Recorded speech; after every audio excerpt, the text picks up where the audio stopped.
Hello everybody and welcome back to our channel. In this video, I'm going to show you how to move Google Authenticator from one phone to another.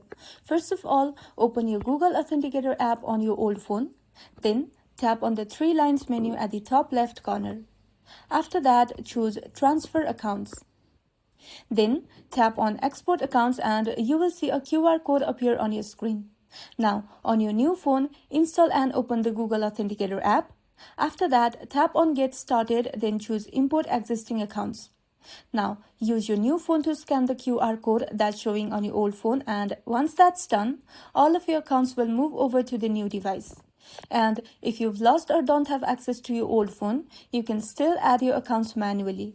Go to each website or app where you enabled two-factor authentication, then find the setup key or QR code under your security settings. After that, enter it manually in the Authenticator app on your new phone, and that's all. That's how you move Google Authenticator from one phone to another.